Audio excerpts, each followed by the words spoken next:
اس حدیث کو لوگوں نے قیاس کیا 11 رکعت تراویح پر، جبکہ اس حدیث کی شرح یہ ہے۔ اس کے علاوہ مزید اس کی وضاحت صحیح مسلم میں ہو گئی کہ امام مسلم نے صحیح مسلم میں صلاۃ التراویح کی کتاب قائم کی ہے۔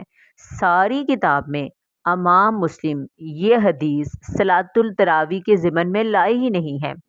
اس حدیث کو امام مسلم کتاب تہجد میں لے کر آئے ہیں، تو مزید وضاحت ہو گئی کہ بیسیکلی یہ حدیث کس کی طرف اشارہ ہے؟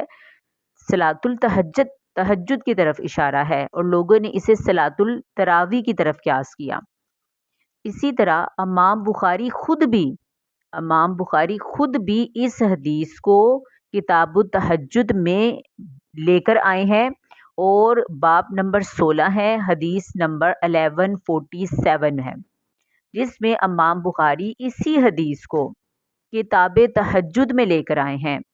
اس کے علاوہ مزید وضاحت امام ترمذی میں اسی حدیث کو تہجد کے باب میں لے کر آئے ہیں، اور حضرت عمر فاروق رضی اللہ تعالی عنہ نے اپنے دور میں جماعت سے 20 رکعتیں تراویح پڑھی، گویا کہ یہ صحابہ کے عمل سے بھی ثابت ہو گیا۔ اب آخری بات یہ کہ تراویح 20 رکعتیں ہی ہیں، اور جمہور علماء کا اس بات پر اتفاق ہے کہ تراویح 20 رکعتیں ہی پڑھنی چاہیے۔